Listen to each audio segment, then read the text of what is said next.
Chers téléspectateurs du micro du pasteur Bobo, partout où vous êtes, à travers le monde, nous vous disons bonjour ou bonsoir.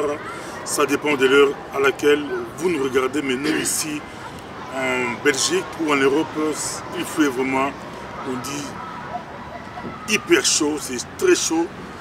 Nous sommes, pour la première fois, on est avec Patriarche Emmanuel Ngoï, mais dans un parc. Bonjour Patriarche. Oui, bonjour Pasteur Bobo. On nous suit partout à travers le monde. Nous sommes avec vous aujourd'hui. On va parler de la parole du Seigneur. Vous n'êtes pas seul, vous êtes avec Émile Aimé. Est-ce que vous pouvez aussi le présenter rapidement? Oui, je vous présente mon frère en Christ, mon collègue, Papa Godefroy, qui va nous aider à faire la lecture de la Bible. Aujourd'hui, pour commencer directement, il y aura des questions, mais nous parlons, comme promis, de l'Antichrist. Mais avant de commencer, il y a des questions. Il y a un bien-aimé d'Italie qui nous suit aussi, Katende, qui est en Italie. Une question, Patriarche Emmanuel Ngoï, as-tu déjà vu un démon ou un ange de Dieu? Si j'ai déjà vu un démon ou un ange de Dieu, les anges sont les esprits au service de Dieu. Mais celui qui vous parle déjà, c'est un ange. Parce qu'un ange, c'est un esprit au service de Dieu. Qui vient encore de me poser la question, qui est à côté de moi, qui va lire la Bible? C'est un ange. C'est-à-dire, un ange, c'est un esprit au service de Dieu. Les démons, oui, les démons, un démon, c'est un esprit. Les démons se manifestent dans leurs actes, dans leurs paroles, dans leurs enseignements. C'est cela. C'est-à-dire, si j'ai déjà vu des démons, mais ce monde est rempli par des démons. Tous les prédicateurs qui prêchent tantôt de la chair, tantôt de l'esprit, ce sont des démons. Et quand tu as vu un démon, qu'est-ce qui s'est passé? Quand je vis un démon, qu'est-ce que je dois me faire? Moi, mon travail, c'est en fait que le peuple de Dieu soit transformé, qu'il puisse avoir la connaissance de Dieu et la connaissance des démons, afin qu'il puisse faire la part des choses. C'était l'introduction, nous sommes avec vous. Mais aujourd'hui, sans plus tarder, nous commençons avec l'Apocalypse 13. Beaucoup de personnes se sont posées des questions.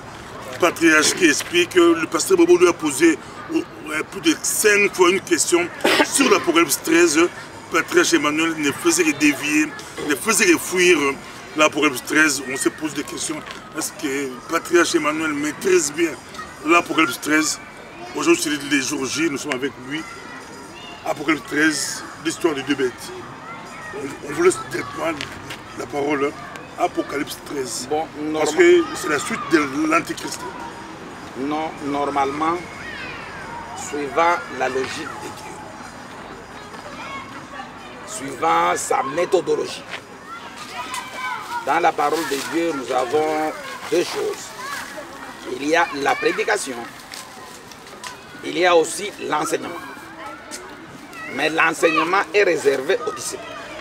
Et c'est la raison pour laquelle Jésus enseignait en particulier. Mais, si on fait un hasard comme aujourd'hui, de pouvoir faire un enseignement, je suis certain que les hommes ne peuvent pas comprendre. Pourquoi? C'est la raison pour laquelle 1 Corinthiens, chapitre 2, verset 14. 1 Corinthiens, chapitre 2, verset 14 nous dit: l'homme animal ne reçoit pas les choses de l'Esprit de Dieu, car elles sont une folie pour lui. Mais on fera cet effort-là de pouvoir un peu expliciter au peuple de Dieu qu'il puisse retenir quelque chose sur l'Apocalypse 13. Et pourquoi je l'ai fait? On peut lire Proverbe chapitre 26, versets 4 à 5. Proverbe chapitre 26, versets 4 à 5. J'aurais bien voulu qu'on puisse commencer directement par l'Apocalypse 13. Comme ça, les gens puissent se situer par rapport à ce que nous allons partager aujourd'hui. Avant de lire Proverbe, j'aurais bien voulu que les bien-aimés puissent nous lire pour le public, pour les autres. D'abord, Apocalypse 13. Pasteur Bobo, c'est moi qui prêche. Un prédicateur a ses méthodes. Il sait ce qu'il est en train de faire. Aujourd'hui, je t'ai promis qu'on parlera sur l'Apocalypse 13. Laissez-moi marcher comme Dieu même. On voulait s'étendre, mais notre texte principal, c'est Apocalypse 13. J'aurais bien voulu que Patriarche Emmanuel commence par l'Apocalypse 13. C'est là où on sera. Tu peux un peu lire le livre que je t'ai donné. Nous lisons Proverbe chapitre 26, verset 4 à 5. à 5. Oui. Ne réponds pas à l'insensé selon sa folie. Ah, ça dit, normalement, je ne pouvais pas répondre. Normalement, je ne pouvais pas parler de l'Apocalypse. De l'Apocalypse 13. Donc ça vous dérange? Non, ça ne me dérange pas. Attends. La Bible va répondre, oui. Donc ne réponds pas à l'insensé selon sa folie, Oui. de peur que tu ne lui ressembles toi-même. Réponds à l'insensé selon sa folie, afin qu'il ne se regarde pas comme sage. Ah, pourquoi je vais répondre? Pourquoi aujourd'hui, je me suis décidé de pouvoir parler de l'Apocalypse 13? C'est pour prouver au peuple de Dieu que l'Esprit de Dieu connaît tout, même les profondeurs de Dieu. C'est la raison pour laquelle je vais leur démontrer que tout ce qui est écrit dans la Bible, c'est toujours la pensée de Dieu qui se diffère avec la pensée des hommes. Papa, tu peux un peu lire l'Apocalypse 13 là, de 1. Enfin. Lis d'abord cette histoire-là du début jusqu'à la fin, afin qu'on puisse un peu éclairer le peuple de Dieu. Apocalypse chapitre 13. Tu vas commencer à partir du verset 1 jusqu'au verset 10. Nous lisons Apocalypse chapitre 13, verset 1 à 10. Comme titre, nous avons la bête qui monte de la mer. Puis je vis monter de la mer une bête qui avait 10 cornes et 7 têtes, et sur ses cornes 10 diadèmes, et sur ses têtes des noms des blasphèmes. 2. La bête que je vis était semblable à un léopard. Ses pieds étaient comme ceux d'un ours, et sa gueule comme une gueule de lion. Le dragon lui donna sa puissance et son trône et une grande autorité. Et j'ai vu l'une de ses têtes comme blessée à mort, mais sa blessure mortelle fut guérie. Et toute la terre était dans l'admiration derrière la bête. 4. Et ils adorèrent le dragon parce qu'ils avaient donné l'autorité à la bête. Ils adorèrent la bête en disant: qui est semblable à la bête et qui peut combattre contre elle? Et il lui fit donner une bouche qui proférait ces paroles arrogantes et des blasphèmes. Et il lui fit donner le pouvoir d'agir pendant 42 mois. 6. Et elle ouvrit sa bouche pour proférer des blasphèmes contre Dieu, pour blasphémer son nom et son tabernacle, et ceux qui habitent dans le ciel. 7. Et il lui fut donné de faire la guerre aux saints et de les vaincre. Et il lui fut donné autorité sur toutes les tribus, tout peuple, toute langue et toute nation. Et tous les habitants de la terre n'a pas été écrit dès la fondation du monde dans le livre de la vie, l'agneau qui a été immolé. 9. Si quelqu'un a des oreilles, qu'il entende. Si quelqu'un mène en captivité, il ira en captivité. Si quelqu'un tue par l'épée, il faut qu'il soit tué par l'épée. C'est ici la persévérance et la foi des saints. Amen. C'est ici la persévérance et la foi des saints. Patrice Emmanuel, on vous laisse la parole. La première des choses, il fallait d'abord qu'on puisse d'abord comprendre la bête juste c'est quoi. Ou la bête c'est qui? La bête, c'est tout être animé à l'exception de l'homme. Une bête, c'est tout animal autre que l'homme. Or, comme vous le savez, la bête a été créée au 5e jour. Il est différent de l'homme. Mais si vous aviez suivi avec attention, nous avons l'impression que la personne qui est en train de nous relater l'histoire de la bête, c'est-à-dire c'est une personne qui était près de la bête. Puisque s'il était loin, il ne pouvait pas nous donner les détails qu'il est en train de donner. C'est-à-dire c'est vraiment une personne qui était complètement près de la bête. Ça peut aussi être par révélation à Patrice Emmanuel. Pourquoi toujours être pour expliquer. Moi, je te dis, la personne qui nous relate cette histoire, il était complètement près de la bête. Et c'est la raison pour laquelle il parvient à nous donner les détails. Tu comprendras, ne t'en fais pas. Mais les livres d'abord que nous lisons, c'est l'Apocalypse. L'Apocalypse signifie le dévoilement, la révélation. Mais les personnes qui nous ont parlé de la bête, mais ils ne nous ont pas parlé, par exemple, de baleine, la tortue verte, le phoque, le morse. Mais ils ont complètement interprété. Ils ont dit non, la bête, il y a ceux qui ont parlé de Néron, l'Empire romain, le totalisme soviétique, l'empereur Constantin. Mais ils n'ont pas dévoilé la mer. Parce que si effectivement, la bête, ce n'est plus la bête. La bête devient le roi. La bête devient une personne.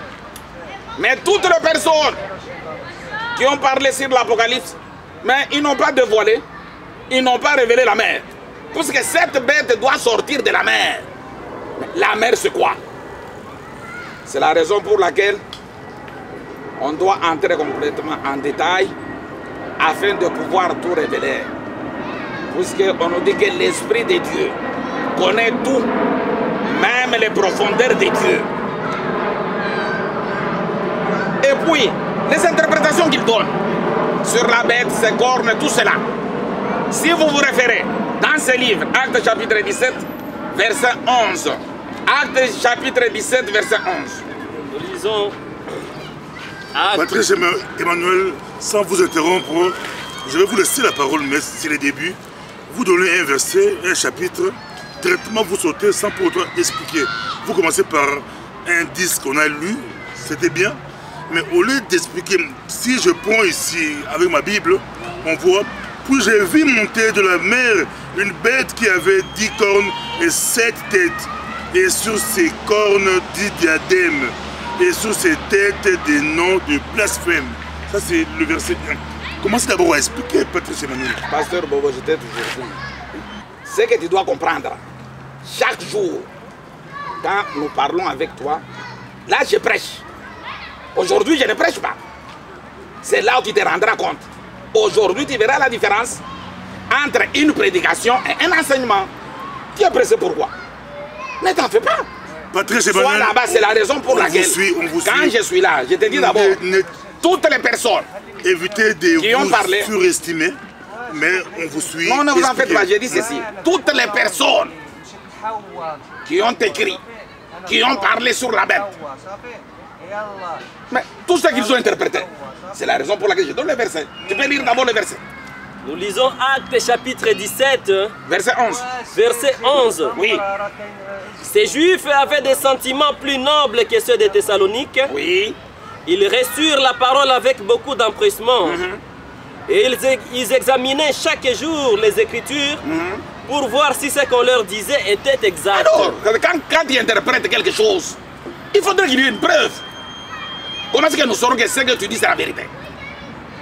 Quand tu parles de Néron, tu parles de l'empereur Constantin. Ou est-ce qu'il y a une référence biblique? Tu parles de ça? Mais avant de c'est la raison pour laquelle Néron, commencez d'abord à expliquer ça. C'est la raison pour laquelle la Bible, comme une bibliothèque, la Bible, c'est l'ensemble des livres. La Bible s'explique par elle-même. C'est-à-dire, c'est la Bible qui va nous expliquer qui est la bête. C'est la Bible qui va commencer à nous donner les détails possibles sur la bête. Je lis d'abord un autre livre, 2 Pierre, chapitre 3, verset 15 à 16.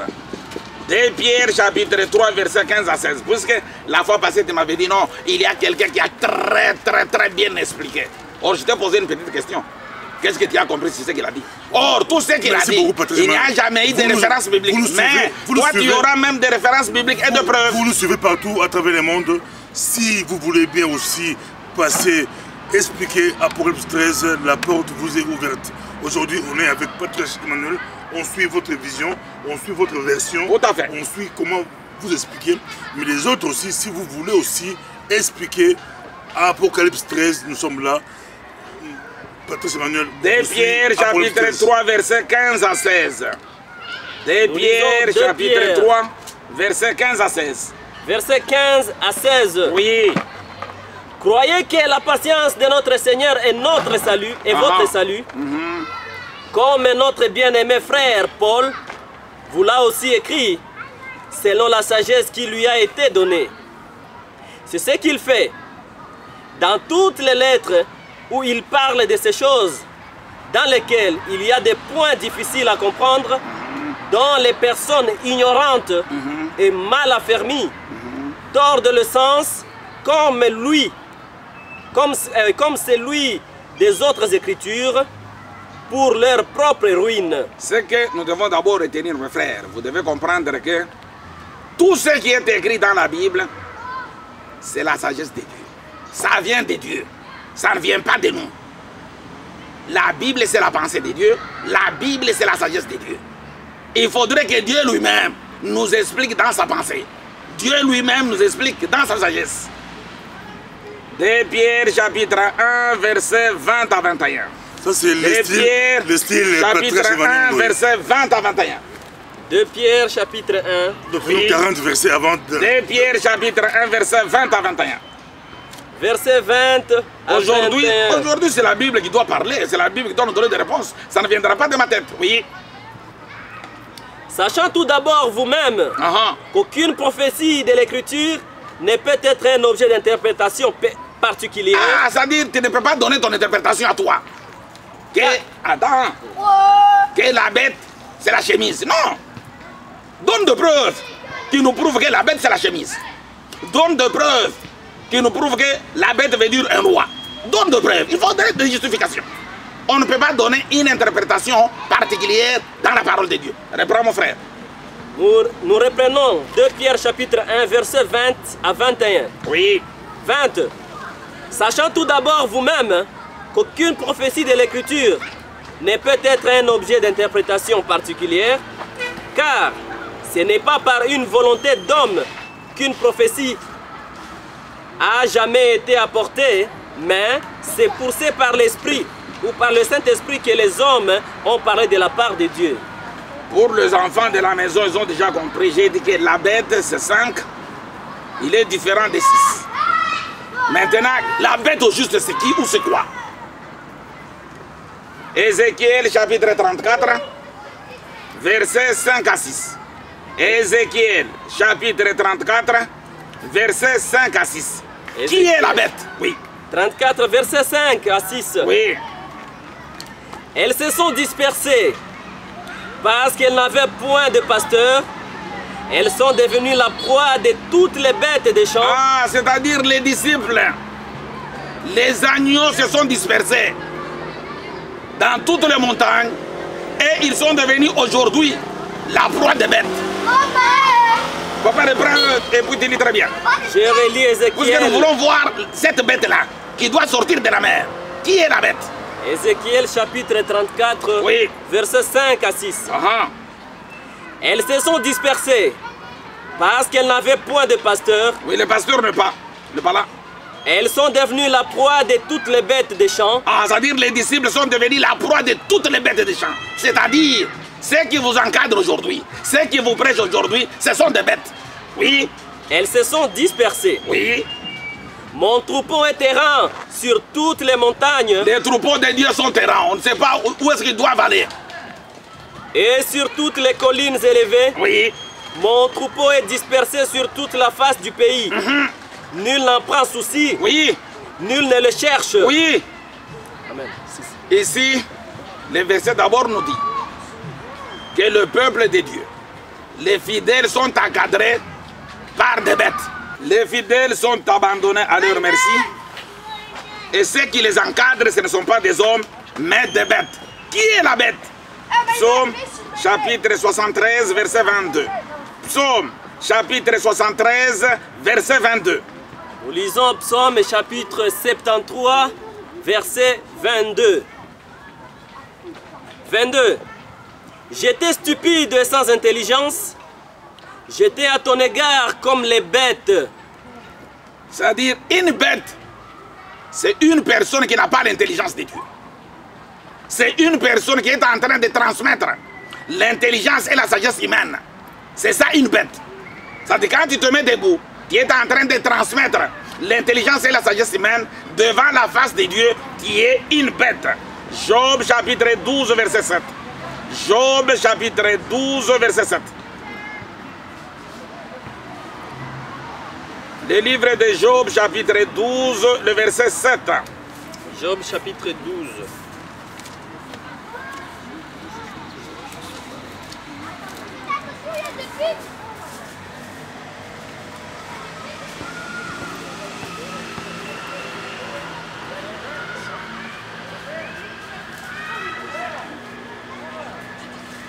Job chapitre 12, verset 7. Le verset 7 me dit ceci. Interroge les bêtes, ils t'instruiront. Les oiseaux du ciel, ils te l'apprendront. C'est-à-dire, les bêtes sont en train d'instruire. Les bêtes aussi enseignent. C'est la raison pour laquelle je vous dis, une bête, c'est un prédicateur de la lettre, un prédicateur de la chair. Tite, chapitre 1, verset 12. Tite, chapitre 1, verset 12. Nous lisons Tite. Tite, chapitre 1, verset 12. Tite, chapitre 1er, verset 12. 12.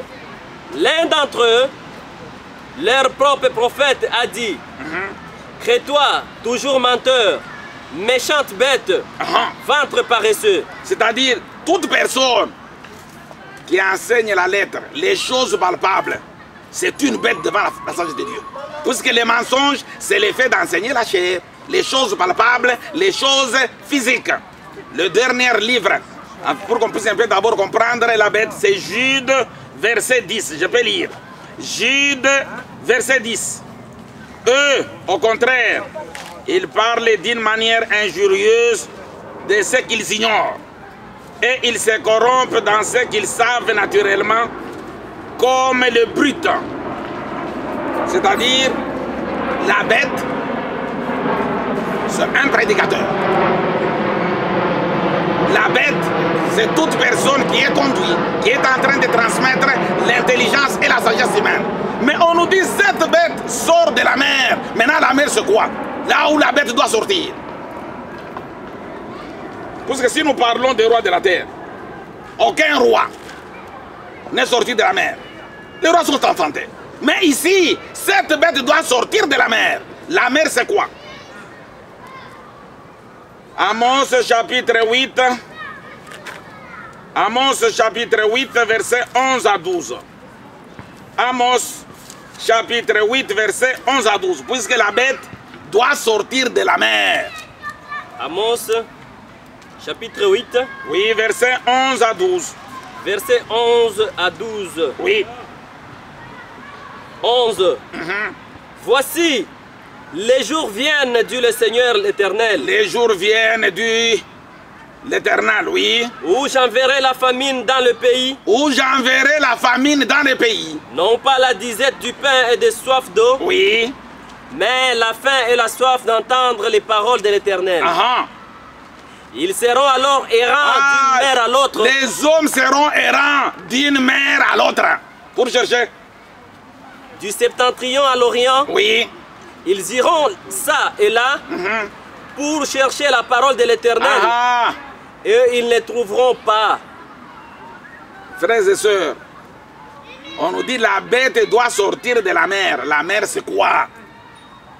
Je vais donner un autre verset afin que vous puissiez un peu comprendre la mer. Psaume chapitre 114, verset 1 à 4. Psaume chapitre 114, verset 1 à 4. Amos nous dit, il y aura la famine et les gens vont chercher la parole de Dieu. Ils vont aller des mers à une autre mer pour pouvoir chercher la parole de Dieu. Au juste la mer que Dieu nous parle, c'est quoi? Dans sa pensée, dans sa sagesse. Apocalypse chapitre 100, Psaume 114, verset 1 à 4. Verset 1 à 4. Oui. Quand Israël sortit d'Égypte. On nous dit quand Israël est sorti d'Égypte.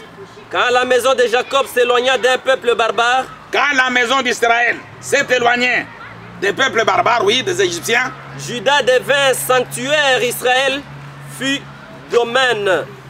Fit son domaine, oui. Donc Juda devint son sanctuaire, Oui. Israël fut son domaine. Ah, La mer le vit et s'enfuit. On dit que la mer, en voyant Israël, la mer a pris fuite. Ah, Le Jourdain retourna en arrière. Même les Jourdains a pu retourner en arrière. Les montagnes sautèrent comme des béliers. Oui. Les collines comme des agneaux. Ah, Qu'as-tu, mer, pour t'enfuir? oui. Jourdain pour retourner en arrière. Ah, je crois que je vous ai toujours dit. Quand on parle de la mer, on parle des enseignements. La mer, c'est la Bible. C'est-à-dire, la bête sortira toujours dans la mer. C'est-à-dire, c'est une personne, un prédicateur. Patrice Emmanuel, on le suit. La mer, c'est la Bible. Oui. Explique un peu la mer, c'est la Bible. Je vais expliquer. Ésaïe chapitre 23, verset 4. Ésaïe chapitre 23, verset 4. Je vais donner maintenant des explications claires, afin que tu puisses comprendre que quand on parle de la mer c'est la Bible. D'ailleurs, tu peux comprendre facilement. Quand on dit qu'il faut baptiser dans l'eau, c'est quelle eau? L'eau, c'est la Bible. L'eau, ce sont les enseignements. C'est-à-dire que c'est l'enseignement qui est en train de purifier quelqu'un. C'est-à-dire la mer, c'est la Bible. C'est-à-dire cette personne, c'est une personne, un intellectuel, qui maîtrise bien la Bible, les Écritures noir sur blanc. C'est-à-dire qu'il sort de la mer. Oui. Ésaïe chapitre 23, verset 4. Verset 4. Oui. Sois confuse, Sidon, car ainsi parle la mer. Ainsi parle la mer. Or, si la mer, comme fleuve rivière, la mer ne parle pas. C'est ce que je vous dis, que la mer, c'est la Bible. Ce sont les Écritures. C'est la raison pour laquelle, quand Israël arrive, des connaissances là de la Bible vont fuir. C'est-à-dire, le Jourdain va retourner en arrière. C'est la raison pour laquelle, quand je suis en train de discuter avec quelqu'un, il te dit, toi aussi avec tes versets. C'est-à-dire que tu vois que ces versets, ces connaissances ne sont plus. C'est-à-dire, la mer vient de retourner en arrière. C'est-à-dire, la mer, c'est la Bible. C'est-à-dire, cet animal, cette bête, va sortir de la mer. C'est-à-dire, c'est une personne, un grand prédicateur, un grand connaisseur de la lettre, de l'histoire de la Bible, et qui est très éloquent, qui parle de l'histoire de la Bible. Mais c'est une bête. Papa, tu peux revenir un peu? Je relis Ésaïe 23, verset 4. Sois confuse. Non, non, pas Ésaïe. Nous rentrons dans Apocalypse 13. Apocalypse 13. Reprends le verset 1. Oui. Comment est-ce qu'était cette bête-là? Parce que nous voyons déjà la bête. Nous disons que la bête, c'est un prédicateur. Quelqu'un qui maîtrise bien la Bible, la lettre comme elle est écrite. Oui. Nous relisons Apocalypse chapitre 13, verset 1. Oui. Puis j'ai vu monter de la mer une bête qui avait 10 cornes. Cette bête avait 10 cornes. Le corne, c'est quoi? Parce que cette bête doit avoir des cornes. Daniel chapitre 7, verset 11,24. Daniel chapitre 7, verset 11,24. Puisque cette bête avait des cornes. Le corne, c'est quoi? Daniel chapitre 7. Daniel chapitre 7, verset 11,24. Daniel chapitre 7, verset 11,24. Verset 11. Oui. Je regardais alors, à cause des paroles arrogantes que prononçait la corne. C'est-à-dire la corne prononçait des paroles arrogantes. Oui. Et tandis que je regardais, l'animal fut tué et son corps fut anéanti, livré au feu pour être brûlé. 24. 24. Oui. Les 10 cornes, ce sont les 10 rois qui s'élèveront de ce royaume. Un autre s'élèvera après eux et il sera différent des premiers. Et il abaissera 3 rois. Psaume chapitre 73, verset 22. Psaume chapitre 73, verset 22. Nous voulons d'abord voir le corne, c'est quoi? Puisque cette bête avait 10 cornes. Mais avant de vous laisser continuer, Patrice Emmanuel, je vous laisse un peu le temps de parler pour ne pas dire que le pasteur vous a coupé. Mais si on prend Apocalypse chapitre 17, verset 5, que je peux lire rapidement. Il me dit, les eaux que tu as vues sur lesquels la prostituée est assise. Ce sont des peuples de foule, des nations et de langues. Mais oui. Vous, pour vous, c'est la Bible. Bon, continuez un peu. Non, je réponds, c'est-à-dire que c'est la raison. Je vous ai toujours dit. Non, je réponds. Je vous ai toujours dit que Dieu n'a pas créé l'eau, mais Dieu a trouvé des eaux. D'où sont venues ces eaux que Dieu avait trouvées? Puisque à partir de Genèse, on nous dit que la terre est un... Attends, je réponds sur ça. Vous deviez. Non, je réponds sur ça. Tu viens de poser la question. C'est la raison pour laquelle je t'ai dit aujourd'hui, il faut respecter cette méthode afin que je puisse expliquer l'Apocalypse 13. Quand il intervient, je suis obligé de pouvoir donner des éclaircissements. Je réponds sur l'Apocalypse, puisque l'Apocalypse nous dit, Genèse nous dit, la terre est informe et vide. Il y avait des ténèbres à la surface de l'abîme, la terre était informe et vide, il y avait, tu vois, des ténèbres à la surface, c'est-à-dire Dieu vient de trouver de l'eau. Puisque si nous lisons toute la création, aucun jour, pendant les 6 jours de la création, on dit que Dieu avait trouvé l'eau. Non, c'est-à-dire Dieu a créé l'eau, Dieu a trouvé. L'eau c'est quoi? C'est ça les versets que tu viens de lire. Les eaux que tu as vues sur lesquelles la prostituée est assise, ce sont de peuples, de foules, de nations et de langues. Je donne un exemple très banal. Pasteur Bobo, quand l'enfant naît, c'est par rapport à la je réponds, quand l'enfant naît, c'est ça. De la mer. Mais je suis en train d'expliquer la mer. Pas directement expliquer que j'explique la mer, écoute, non. Je ne dis pas ça. Patrice Emmanuel, on vous suit. Laissez-moi le temps, c'est-à-dire quand l'enfant naît, vous avez tout le temps. Les gens qui vont abîmer l'enfant, les gens qui vont transmettre la connaissance chez l'enfant, d'abord, ce sont les parents. Les enseignements là qu'ils donnent, cette éducation là de base, le fait de dire que toi ton nom c'est tel, celui-ci c'est ta mère, l'autre là c'est ton oncle, c'est un enseignement. Après l'enfant doit aller dans la société, l'école gardienne, les études, la science, les tout, les églises, tout ce qu'on a donné dans l'enfant, c'est ça les eaux veut dire les enseignements. C'est-à-dire les enseignements là-bas proviennent d'abord de ta coutume, les écoles, la société, les amis, c'est ça que l'Apocalypse dit, c'est ce que je t'ai dit, que les eaux c'est la Bible, ce sont les enseignements. C'est-à-dire cette bête, c'est une personne, un prédicateur qui maîtrise bien la parole de Dieu, c'est ça la bête. Il n'y a pas de contradiction quand un envoyé de Dieu parle. J'ai donné un livre, Psaume 53. oui, verset 22. Nous lisons Psaume Pour expliquer maintenant les corps, oui. Verset 22. J'étais stupide et sans intelligence. Oui. J'étais à ton égard comme les bêtes. Cependant, je suis toujours avec toi. Oui. Tu m'as saisi la main droite. Oui. Tu me conduiras par ton conseil, puis tu me recevras dans ta gloire. C'est-à-dire, les 10 cornes, c'est la sagesse. C'est une sagesse humaine qui parle tout simplement des 10. Cette sagesse ne parlera pas d'autre chose, mais cette sagesse qui parle seulement des 10. Apocalypse chapitre 5, verset 6. Apocalypse chapitre 5, verset 6. Je vous ai toujours dit que dans la Bible, il y a les lettres, dans la Bible, il y a des chiffres.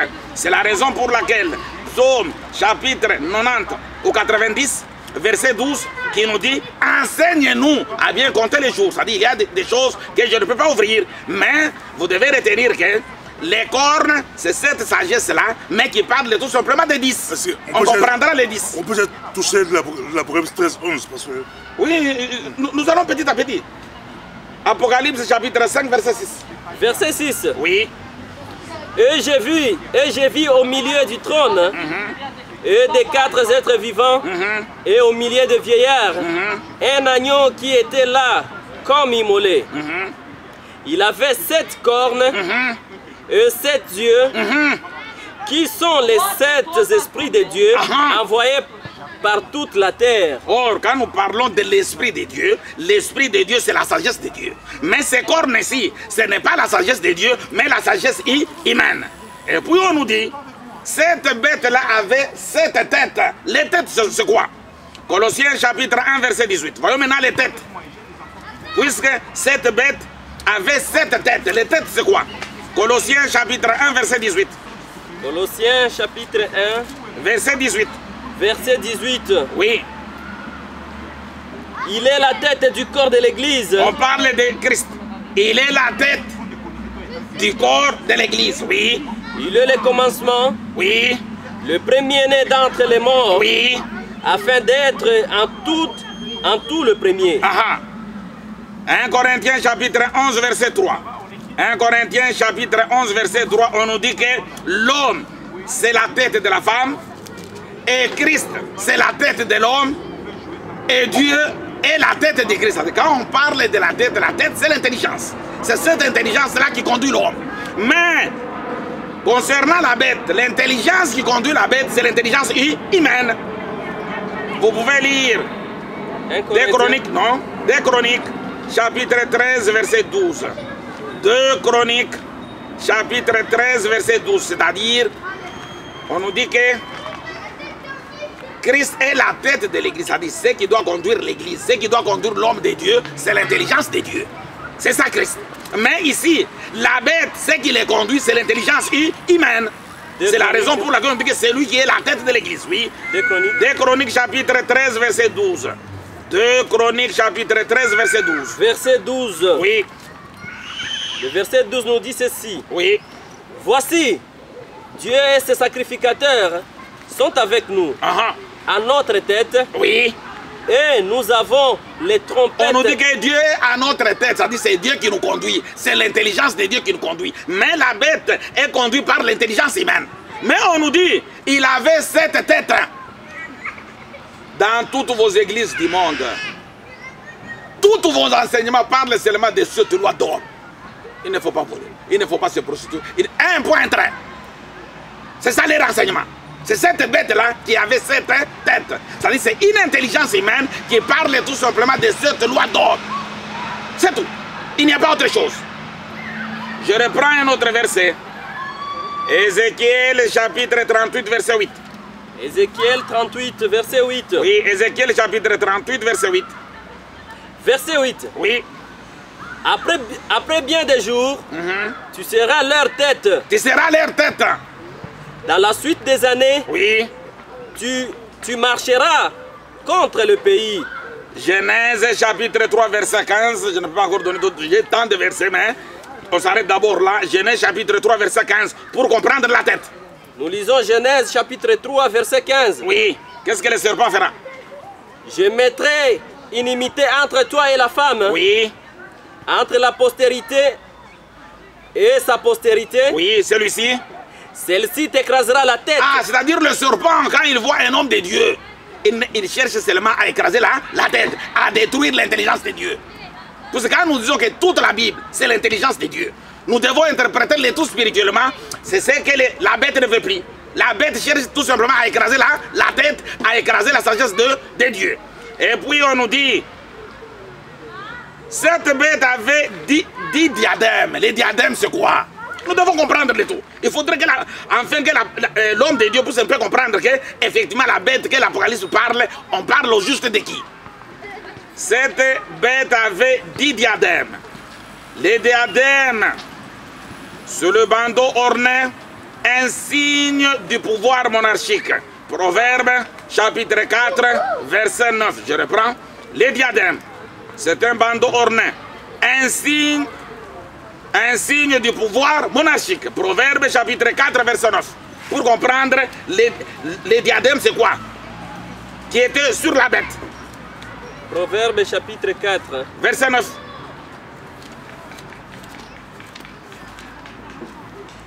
Instant. Oui. Proverbe. Oui, je suis là. Si on peut déjà commencer par Proverbe chapitre 13, 4, ça sera bon. Verset 9. verset 9. Oui.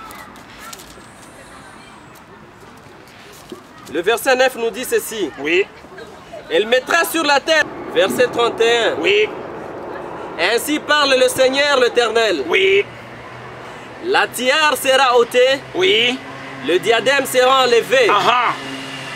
C'est-à-dire, quand nous parlons du diadème, nous parlons du pouvoir, de la gloire, de l'autorité.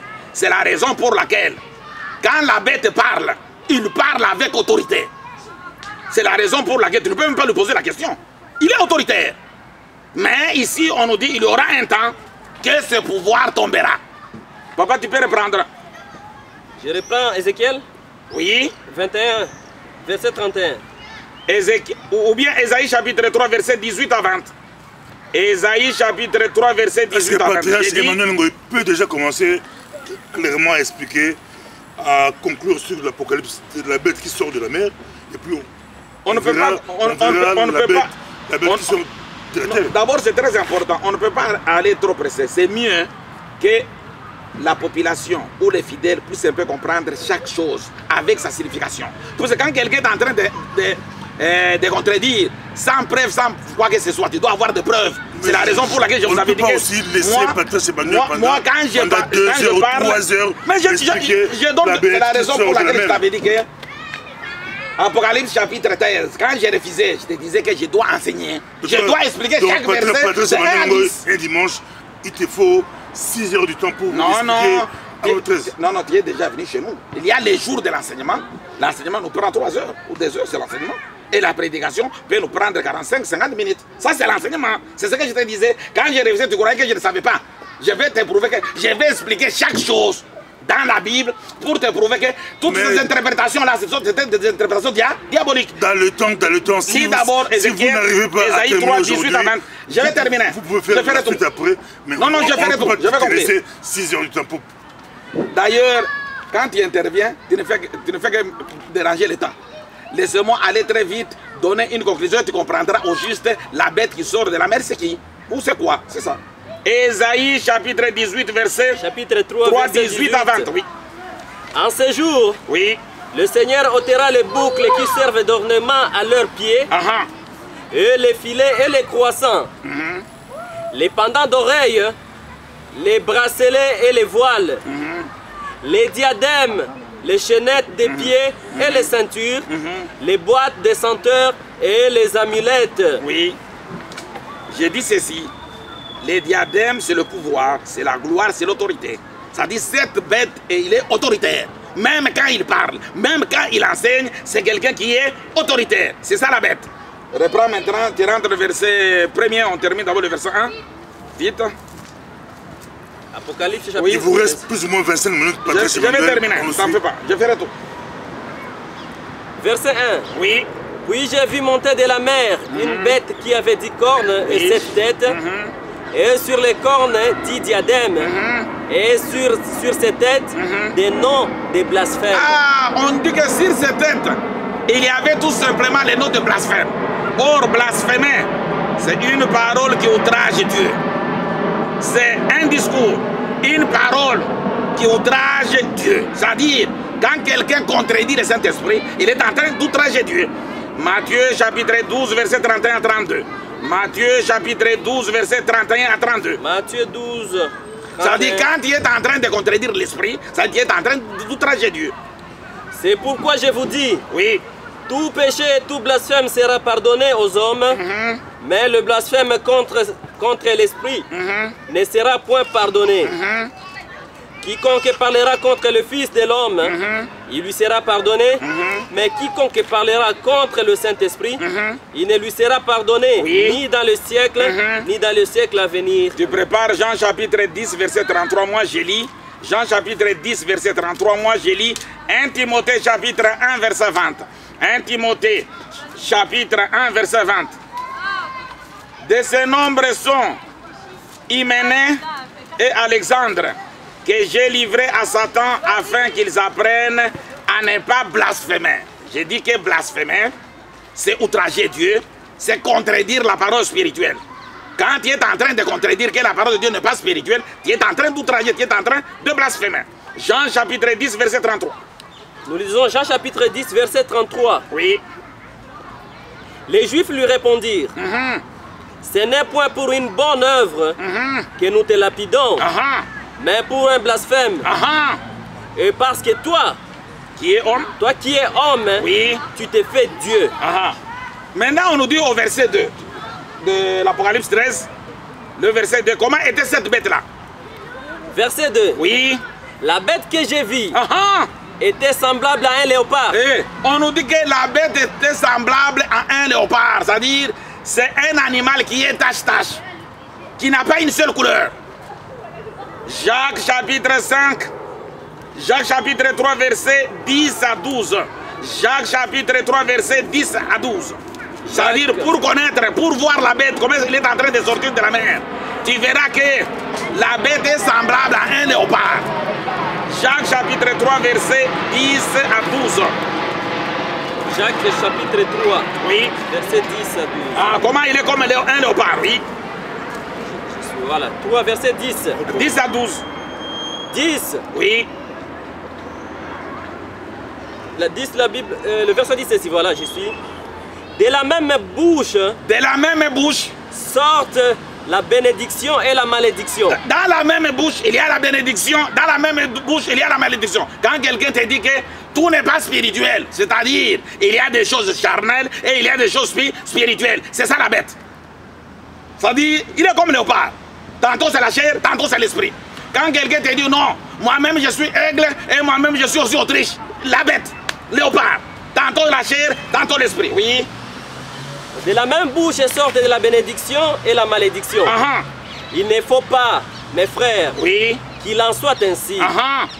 La source fait-elle jaillir de la même ouverture d'eau Mais douce c'est et d'eau inconcevable. amère? C'est inconcevable. La même Bible nous parle des choses spirituelles et la même Bible doit encore nous parler des choses diaboliques. Non. C'est ça l'enseignement de la bête. Tantôt, il te dit qu'il y a des choses spirituelles, il y a des choses charnelles. Tantôt, il parle de la chair, tantôt, il parle de l'esprit. Tantôt, il est aigle, tantôt, il est Autriche. Diable. Je donne encore un autre verset. Matthieu chapitre 5, verset 37. C'est la raison pour laquelle aujourd'hui, quand tu suis avec attention, tu te rendras compte que la personne qui t'enseigne, c'est une bête. C'est cette bête-là qui sort de la mer. Matthieu chapitre 5, verset 37. Que votre parole soit oui, oui. Mais votre parole doit être oui, oui, c'est fini. Et non pas oui, non. Tantôt c'est l'esprit, tantôt c'est la chair. C'est ça la bête. Ce qu'on y ajoute vient du malin. Quand tu es dans son église, il te bénit. Les jours où il apprendra que tu as quitté son église, tu es parti voir le patriarche, il commence à te maudire. C'est-à-dire la même bouche là donne la bénédiction, la même bouche là donne la malédiction. La bête. Oui, tu peux continuer mon frère pour gagner du temps. On dit qu'il est tâche-tâche, ce sont des personnes tantôt qui enseignent des choses charnelles, tantôt des choses spirituelles. Oui, ses pieds. La bête que j'ai vue était semblable à un léopard. Ses pieds étaient comme ceux d'un ours. Ah, ses pieds étaient comme celui de l'ours. Ésaïe chapitre 52, verset 7. Le pied. Patrice, ici on parle de la bête que j'ai vue, toi tu parles des bêtes, Celui qui parle, c'est lui qui a vu. Je donne un exemple. Quand moi je regarde, je vois qu'il y a une bête qui sort de la mer. C'est une bête que je veux parler de ces bêtes-là. De cette personne-là, de ce prédicateur-là, qui parle tantôt de la chair, qui parle tantôt de choses spirituelles. C'est cette bête-là qu'on parle. C'est ce que je dis. C'est ce que je te dis. Quand je parle au pluriel, c'est puisque les bêtes sont partout.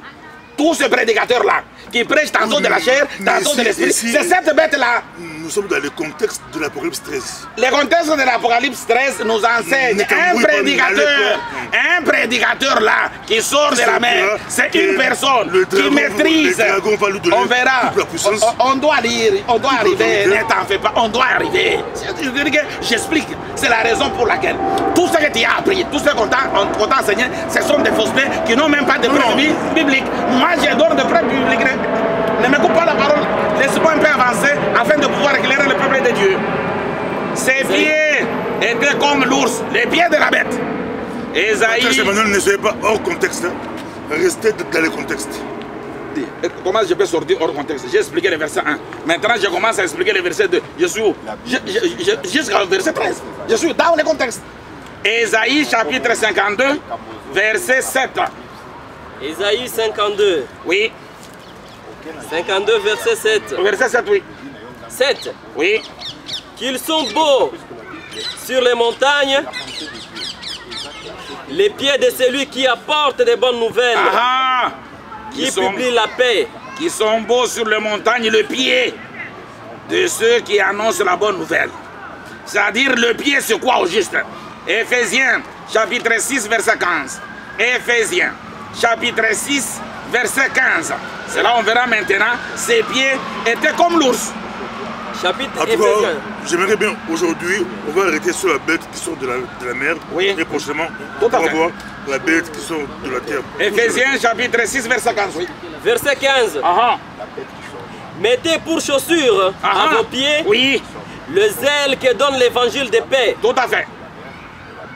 C'est-à-dire, les pieds, c'est une parole. C'est-à-dire, il parle avec l'autorité. Pour que tu ne puisses même pas lui poser des questions, puisqu'il est autoritaire. Quand il te parle. C'est ça, on dit que les pieds étaient comme, semblables comme l'ours. C'est-à-dire, c'est quelqu'un, quand il parle, il est en train de s'imposer. Et quand il te dit que, par exemple, ce mercredi, c'est la prière tout simplement des hommes d'affaires. Et chacun doit amener 1500 €. Celui qui ne fait pas des affaires ne vient pas. Et je ne demande pas plus ou moins. Et quand il dit ça, vous êtes obligés. Il est autoritaire. Et vous devez amener cet argent-là. C'est ça la bête. Oui, tu peux reprendre le verset 2. Verset 2. La bête que j'ai vue était semblable à un léopard. Oui. Ses pieds étaient comme ceux d'un ours. Et sa gueule comme une gueule du lion. Ah, ça veut dire, lui n'a pas une bouche, il a une gueule. Ça veut dire, c'est quelqu'un qui s'impose, qui parle pour son autorité. Et quand il parle avec cette autorité-là, c'est pour vous intimider, que personne ne puisse pas ni discuter, ni faire quoi que ce soit. Oui, le verset 3. 3. Oui. Et j'ai vu l'une de ses têtes comme blessée à mort. Oui. Mais sa blessure mortelle fut guérie. Et toute la terre était dans l'admiration derrière la bête. Ah, c'est-à-dire, quand l'une de ses têtes était blessée, personne ne pouvait s'approcher de la bête. Personne ne pouvait suivre la bête. Qu'est-ce qui pouvait blesser la bête? C'est quoi? Galates chapitre 4, verset 16. Galates chapitre 4, verset 16. C'est-à-dire, quand la tête de la bête est blessée, personne ne peut s'approcher de lui. Galates 4, verset 16. Oui. Qu'est-ce qui blesse la tête? Suis-je devenu votre ennemi en vous disant la vérité? Ah, ça dit ça qui blesse la bête, c'est la vérité de Dieu. Ça dit quand on parle de la vérité de Dieu, personne ne peut venir. C'est cette vérité-là de Dieu qui est en train de blesser les gens. Jean chapitre 8, verset 40,45. Jean chapitre 8, verset 40,45. Jean chapitre 8, verset 40. 40,45. 40. Oui. Mais maintenant vous cherchez à me faire mourir. Moi qui vous ai dit la vérité que j'ai entendue de Dieu. C'est là. Abraham ne l'a point fait. Virgule 40. 45. 45. Et moi, parce que je dis la vérité, vous ne me croyez pas. Ah, c'est-à-dire les gens n'aiment pas qu'on puisse leur parler de la vérité. Quand on parle de la vérité, il fuit. C'est la raison pour laquelle la bête doit chercher maintenant à guérir sa plaie, à pouvoir maintenant transmettre sa vérité à lui, qui n'est pas la vérité de Dieu. Ésaïe chapitre 30, verset 10 à 11. Ésaïe chapitre 30, verset 10 à 11. Ésaïe 30, verset 10 à 11, oui. 10 à 11. Qui disent aux voyants, ne voyez pas. Ah, c'est-à-dire, les gens n'aiment pas qu'on leur parle la vérité. Il dit aux voyants, non, non, il ne faudrait pas voir, oui. Et aux prophètes, ne nous prophétisez pas de vérité. Ah, ne nous parlez pas de vérité. Oui. Dites-nous des choses flatteuses. Ah, l'homme a besoin qu'on puisse lui parler, non. Prophétisez des chimères. Des chimères, oui. Oh, tu seras béni. Oh, tu seras riche. Oh, comme Dieu, le ciel et la terre appartient à Dieu. Vous tous, vous serez des rois. Ah, c'est ce que les hommes aiment. Mais quand on leur parle de la vérité, là, ils vont fuir. Jérémie, chapitre 5, verset 31. Jérémie, chapitre 5, verset 31. Jérémie, chapitre 5. Verset 31, oui.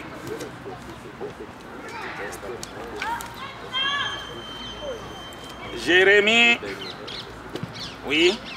Jérémie, chapitre 5, verset 31. Il faut être rapide pour qu'on puisse, puisque on va entrer maintenant pour toucher ceux qui se font, afin que chacun de nous puisse voir comment est la bête.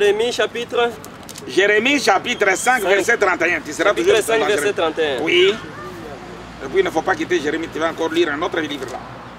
5, 31. Oui.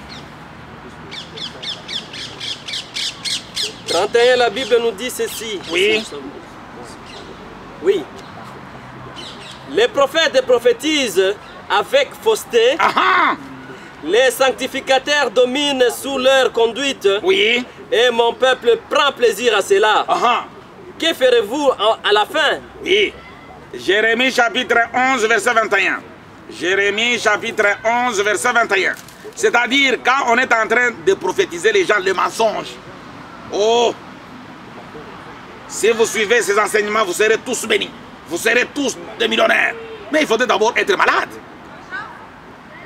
Un millionnaire, d'abord, quand il travaillait, tu ne peux pas parvenir à devenir un millionnaire, mais maintenant tu es au chômage, tu deviendras millionnaire. Et ce sont des enseignements pareils qui attirent les gens. Oui.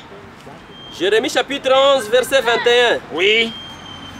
C'est pourquoi parle ainsi l'Éternel contre les gens d'Anatote qui en veulent à ta vie et qui disent ne prophétise pas au nom de l'Éternel. Ne prophétise pas au nom de l'Éternel, ne nous parle pas de la vérité. C'est-à-dire, pourquoi les gens sont en train d'adorer la bête? Les gens sont en train d'adorer la bête puisque la bête les attire avec des slogans, des slogans. Dieu a créé le ciel et la terre afin que nous soyons heureux, afin que nous puissions être en bonne santé. Un serviteur de Dieu ne peut pas être un pauvre. Un enfant de Dieu ne peut pas être un pauvre. Vous tous, vous serez des riches. Et moi-même, j'ai des millions dans mon compte. Mais quelqu'un qui te dit qu'il a des millions dans tes comptes, mais il est en train de te payer même les 5 € que toi tu as. Mais les gens, comme ils sont malades, comme les gens sont ensorcelés, ils acceptent et ils suivent ces messages. C'est que la bête est en train de faire. La bête est en train d'attirer les gens. Mais les gens qui te disent que lui-même, il a des millions dans son compte. Bon, pourquoi il vous demande les 20 €? Pourquoi il prend les 5 €? Mais il faudrait peut-être être malade. Vous êtes en train de lui rendre millionnaire, mais vous n'avez absolument rien. Puisque depuis que vous êtes dans vos églises là, ils vous ont promis la santé, la richesse, les tout. Mais c'est lui-même qui est riche, qui change de véhicule. Mais vous êtes toujours des idiots. C'est ce qui fait que les gens sont en train, ils sont attirés par la bête. Vous serez mariés, vous aurez des enfants, vous serez un homme, ceci, cela. C'est ce qui attire les gens. C'est la méthode de la bête. Papa, on continue avec notre Apocalypse 13, oui. On peut terminer, on peut conclure. Verset 3. 3, 4, oui, 5, 6, on descend. Et j'ai vu l'une de ses têtes comme blessée à mort, mais sa blessure mortelle fut guérie. Et toute la terre était dans l'admiration derrière la bête. Ça dit les gens étaient attirés. Oh, peuple de Dieu, Jésus ne nous a pas promis la paix, mais l'épée. Dans la parole de Dieu, il y a l'épée, il y a le travail. Jésus ne nous a pas promis qu'on sera de premiers ministres, on sera des millionnaires sur cette terre. Non. Mais la bête vous promet cela, et les gens sont attirés, et les gens sont en train de suivre. Oh, c'est une bête, une intelligence égarée, pour pouvoir captiver tout simplement les gens et vous mettre dans sa prison à lui. Oui. 4. Et ils adorèrent le dragon. Oui. Parce qu'ils avaient donné l'autorité à la bête. Ils adorèrent la bête en disant. Oui. Qui est semblable à la bête? C'est la raison pour laquelle contre elle. Même les fidèles te diront qui est semblable à notre docteur Santés, qui est semblable à notre prophète, qui est semblable à notre pasteur. C'est-à-dire, celui-là, c'est vraiment un homme de Dieu. Il nous a promis qu'on le veille ou pas, nous serons des millionnaires. Mais depuis que les gens, habitent dans ces églises-là, ils sont toujours malheureux et on continue toujours à les piller. Et les gens, comme ils ne comprennent pas, qu'ils sont sous la bête. Verset 5, 6, papa. Verset 5. Et il lui fit donner une bouche qui proférait des paroles arrogantes. C'est-à-dire même aujourd'hui, quand quelqu'un vient pour pouvoir contredire l'enseignement du patriarche, la parole spirituelle, les gens sont très contents. Non, non, non, non, non, aujourd'hui le patriarche n'a rien dit. La bête est en train de convaincre seulement 6, 42. Et si vous allez très loin, on nous dit 42 mois. C'est-à-dire que c'est seulement celui qui a un mauvais esprit qui est captivé. Un enfant de Dieu ne peut pas être captivé avec un enseignement diabolique. Puisque même Jésus ne nous avait pas promis d'être des millionnaires. Jésus nous a promis la vie éternelle. Jésus ne nous a pas amené la paix, mais il nous a amené l'épée, le travail. Mais la bête, lui nous promet quoi? D'être des riches. Un serviteur de Dieu qui te dit que si tu vois un serviteur de Dieu qui n'a pas un véhicule, c'est un serviteur de diable. Et les gens croient ce message. 7-8. Mais il faudrait peut-être tout simplement être ensorcelé pour pouvoir écouter de tels messages. Oui, papa. 7-8. 6. Oui. Et il ouvrit sa bouche pour proférer des blasphèmes contre Dieu, Oui, pour blasphémer son nom oui, et son tabernacle, Oui. et ceux qui habitent dans le ciel. aha. C'est-à-dire, la bête, c'est un prédicateur de la lettre de la chair qui est en train de contredire l'esprit. Pourquoi il contredit l'esprit? Il contredit l'esprit pour son intérêt. Parce que s'il appuie l'esprit, il ne peut pas encore te voler. Tu ne peux pas encore lui donner de l'argent. Puisque pour le voir, il faudrait donner de l'argent. Pour qu'il puisse prier pour toi, il faudrait lui donner de l'argent. Alors, mais c'est la raison pour laquelle il ne peut pas te parler de choses spirituelles. C'est-à-dire la bête parle seulement de la chair. Et il est en train de vous piller. Mais quelqu'un qui te dit, chez nous, j'ai des millions. Toi, tu as des millions. Et tu me demandes les 5 euros. Et tu dois donner à un millionnaire 10 euros. Et il prend ces 10 euros. Tu n'es même pas intelligent. C'est ce que je vous dis. La bête, ce sont vos prédicateurs qui vous prêchent la chair, qui sont en train de vous piller, qui sont en train de vous ensorceler. Ces enseignements-là, c'est seulement pour contredire l'Esprit de Dieu. Oui. 7-8. 7. Et il lui fit donner de faire la guerre aux saints Ah et de les vaincre. oui. Et il lui fit donner autorité sur toute tribu, Ah tout peuple, oui. toute langue Oui. et toute nation. C'est-à-dire peuple de Dieu. La bête a des stratégies pour pouvoir convaincre les gens. Ils ont des méthodes, des stratégies, afin de pouvoir vous attirer, pour pouvoir tout simplement vous piller. D'ailleurs, si vous réfléchissez très bien, depuis que tu es dans cette assemblée-là, dans cette église-là, c'est toi qui es perdant. Qu'est-ce que tu as gagné avec cet enseignement-là? Il y a quelqu'un qui te pille ton argent, et les autres, ils peuvent même aller très loin. Ils te récupèrent même ta femme et tes enfants. Ils jouent avec eux. Et toi, tu es un idiot, tu es toujours là, tu dis toujours Amen, oh, c'est le nom de Dieu, c'est un serviteur de Dieu. Qui t'a dit que c'est un serviteur de Dieu? Ce n'est pas puisque il utilise la Bible, il donne des versets bibliques, c'est une bête. C'est-à-dire, une bête, c'est tout prédicateur qui prêche de la chair, les enseignements charnels. C'est quelqu'un, un intellectuel, un éloquent, quelqu'un qui connaît la lettre, mais qui ne connaît pas l'esprit. Il est en train d'enseigner pour pouvoir détruire le peuple de Dieu et détruire la vérité de Dieu, afin que les gens puissent pouvoir maintenant l'adorer pour son survie. 8. Oui. Verset 8. Et tous les habitants de la terre l'adoreront. Tu es en train d'adorer, c'est-à-dire, par exemple, quand on te dit d'apporter 1000 francs, tu apportes. T'as pas terminé. Tu 7 adores. dont le nom n'a pas été. Non, t'as pas terminé. 7. Oui, t'as pas terminé. Non, je viens de commencer. Ah, c'est Ok. Verset 8. Donc, verset 8. Et tous les habitants de la terre l'adoreront. Oui. Ceux dont le nom n'a pas été écrit dès la fondation du monde dans le livre de vie. Ceux qui sont en train d'adorer la bête, c'est seulement les gens qui n'ont pas le nom. Apocalypse, chapitre 19, verset 13. Si toi tu as le nom, tu ne peux pas adorer la bête. Apocalypse. Tu comprendras complètement, ça c'est la bête. Mais c'est lui qui n'a pas le nom dès la fondation du monde. Ce sont les gens qui sont en train d'adorer la bête. 19, verset 13. Oui, le nom c'est quoi? Quand tu n'as pas de nom. Et il était revêtu d'un vêtement teint de sang. Il était revêtu d'un vêtement teint de sang. Son nom est la parole de Dieu. Ah, c'est lui qui n'a pas la parole de Dieu. C'est lui qui n'a pas la vérité de Dieu. C'est cette personne-là qui est en train de suivre les enseignements de la bête. C'est lui qui est en train d'adorer la bête. Oui. Verset 9. 10. Si quelqu'un a des oreilles qu'il l'entende. Ah, si tu as des oreilles, tu peux écouter. Mais si tu voudrais aller en perdition, c'est ton problème. Mais l'essentiel, moi j'ai fait mon devoir, j'ai te fait voir la bête, le prédicateur du diable, tous ces enseignants, tous vos évêques, oh, vos papes, oh, archibishops, tout ça ce sont des voleurs et des bandits. Les docteurs sans thèse, les faux apôtres. Si quelqu'un mène en captivité, Oui. il ira en captivité. Oui, Si quelqu'un tue par l'épée, oui, il lui faut qu'il soit tué par l'épée. c'est ce que je vous dis, peuple de Dieu. Je vous présente la parole de Dieu, c'est pour votre vie. Je suis certain que vous êtes intelligent, vous devez faire la part des choses. Mais si toi, tu te décides de pouvoir mourir, de rester au pied de cette bête-là, c'est ton problème.